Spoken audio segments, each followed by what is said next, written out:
우리가 하나 이해해야 될 거는 신앙생활은 고통의 담보가 아닙니다. 보험도 아니고 어떤 고통을 느끼지 못하게 하는 진통제도 아니고요. 신앙생활과 고통은 다른 차원에서 이해를 해야 됩니다.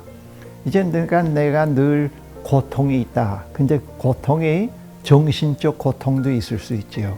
어떤 그 자기의 내면의 도덕적인 문제나 또 신앙적인 문제, 가책의 문제든지 또 정신적인 어떤 그 치유적인 문제 속에서는 잡념, 혼란 그런 게 괴롭힐 수도 있고 여러 가지가 있을 수 있고 그리고 또 관계성 속에서 사람들과의 이해가 잘 안 되기 때문에 어릴 때 성장 과정에서부터 관계성의 삶을 익히지 못하고 항상 자기 중심이기 때문에 고통을 많이 받을 수도 있어요. 직장생활, 가정생활에서 그럴 수도 있고 이 고통의 문제가 단순히 돈이 없다든가 질병이 온다든가 어떤 그런 것 때문에 고통이 오는 건 아니고 그 실존 자체가 어떤 실존으로 성장해 가는 태어나서 성장해 왔는가와 상당히 밀접한 관련이 있습니다.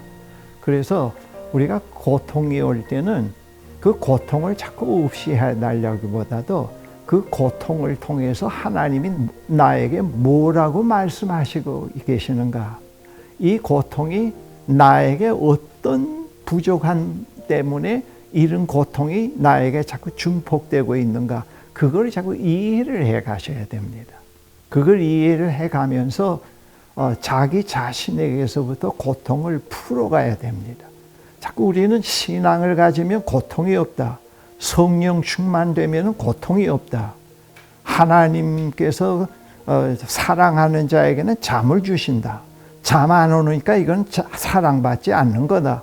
하나님의 그 파트너로서 창조된 하나님의 사람들이 우리 인간이 그 하나님과 관계에서 상당히 그 착각을 많이 잘못하고 있는 그런 것들인데 그래서 그 고통의 문제를 갖다가 너무 그것이 신앙이 없기 때문에 온다.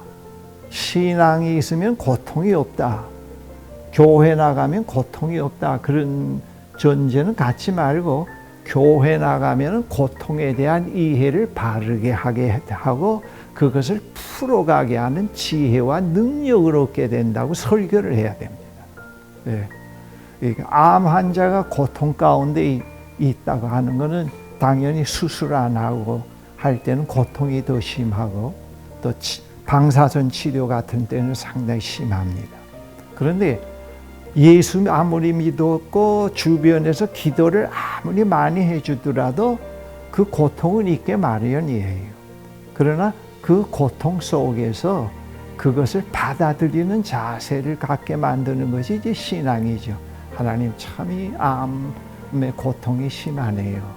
제가 또 암에 걸릴 수밖에 없는 지난날의 잘못된 삶이 자꾸 생각이 납니다. 그리고 이런 고통을 통해서 주님의 고통을 내가 어느 정도 감지할 수 있어서 감사합니다. 즉 기도도 이제 그렇게 바뀌어가야 되고 그리고 또 하나 중요한 거는 고통을 통해서 자꾸 우리가 하나님을 보게 되니까 염려를 통해서 하나님을 보니까 인간의 짓거리와 죄에 만들어진 잘못 속에서 하나님을 향해서 나아가서 자꾸 절박함, 초조함 그러니까 신앙이 없게 돼요. 그전에는 평안할 때는 신앙이 있는 것 같다가 조그만 어려움이 있으면 그걸 통해서 하나님을 보니까 완전히 하나님까지 먹어버릴 수 있단 말이에요. 하나님 먹힘을 당하는 건 아니고 그래서 우리가 신앙이 성숙된다는 건 하나님의 차원 속에서 자기의 문제를 보는 훈련을 바꾸어 가야 돼요. 그러면서 자기의 문제를 갖다가 하나님께 갖고 나가서 이 고통의 문제, 관계성에서 오는 고통이면 그런 것도 물질에 대한 염려와 근심에서 오는 고통이라고 하면은 염려와 근심을 자꾸 없애버리지 말고 그 염려에서 하나님을 보지 말고 하나님적인 측면에서 그 염려와 근심을 보면서 이런 염려와 근심을 근본적으로 해결해 갈 수 있는 길이 뭔가 하는 것을 또 주님께로부터 배우고요. 그렇게 하면서 우리가 거기서부터 점점 자유해가는 훈련을 길러야 되겠는데, 이 고통의 문제는 상당히 다양한 차원이기 때문에 어떤 하나의 고통의 문제를 가지고 다루기는 힘듭니다. 그러나 우리가 기본적인 그런 이해 속에서 어떤 고통이라도 고통과 염려를 통해서 하나님께 갖고 가지 말고 하나님 편에서 보도록, 하나님 편에서 보면서 그것을 능력의 하나님, 사랑의 하나님, 또 지혜의 하나님 쪽에서 내려다 보면서 그것을 이제 풀어갈 수 있도록 이제 그런 훈련이 이제 상당히 필요합니다. 염려에 자꾸 제압당하고 염려에 먹힘을 당하고 하면서는 기도가 힘들어져요. 초조해지고 기도도 안 나오고. 그러나 하나님 편에서 내려다볼 수 있도록 보면서 이제 국가가 지금 어려운 상황에 있다 했을 때 그 국가의 문제를 통해서 자꾸 하나님을 보게 되면 하나님이 안 계신 것 같죠. 요즘에 뭐 동성애 문제, 세계 전쟁의 문제, 마약의 문제, 또 여러 가지 어떤 종교적인 갈등 속에서 이 세상을 보면 하나님이 안 계신 것 같습니다.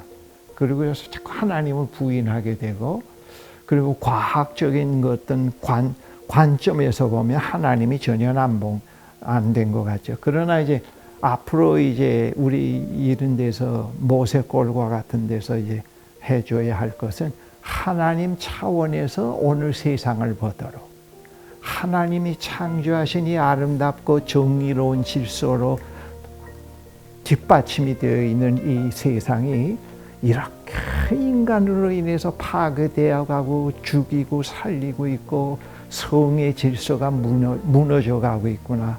하나님 편에서 내려다보도록, 그러면서 하나님과 그게 이제 하나님의 창조에 참여해가는 자세예요.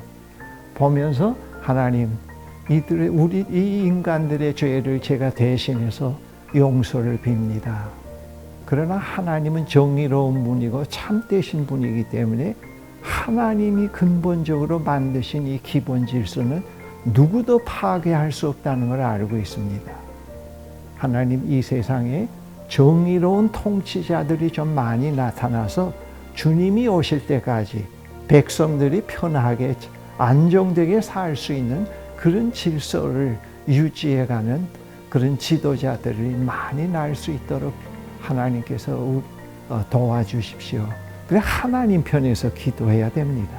그리고 하나님이 창조하신 성의 질서가 자꾸 지금 무너져 가고 있네요. 이것도 어떻게 하면 좋을지 우리에게 지혜를 주시고, 또 교회가, 하나님 믿는 제가 이 문제에 대해서 어떻게 접근해 가고 어떤 면에서부터 제가 도울 수 있을지 알려주세요. 하나님의 시야에서 보는 훈련을 길러야 됩니다. 그러지 않으면 신앙이 다 분해됩니다. 분해되고 없어집니다. 없어지고 늘 근심과 불안 속에서 하나님은 없다. 이 성의 질서가 자꾸 이렇게 혼돈으로 가니까 이 질서만을 보고, 성의 질서는 본래 남자와 여자로 만든 게 아니다 그러잖아. 인간들이 만들어내는 이런 놈터리 같은 이런 질서를 보고 자꾸 하나님을 보니까 하나님이 없잖아. 인간은 본래 남자와 여자로 만든 게 아니다. 그건 원시 시대의 질서다. 이렇게 바뀌어 가거든. 그렇지 않아? 그렇게 되면 안 돼요. 그러면 신앙이 완전히 산화됩니다. 오늘의 교회가 전 세계적으로 교회가 사양길을 걷는 것도 바로 그런 관점입니다. 관점을 바뀌어야 됩니다. 하나님, 그래서 창조의 파트너로서 이 세속사회 속에서 인간됨의 길을 걸어가는 방법을 우리가 자꾸 가르쳐줘야 되는데, 그 중에서 제일 중요한 것이 하나님의 관점에서 볼 수 있도록, 보고 기도할 수 있도록 그런 훈련을 늘 해가야 됩니다. 그런 것은 우리가 늘 이제 주의해야 할 문제 가운데 하나입니다.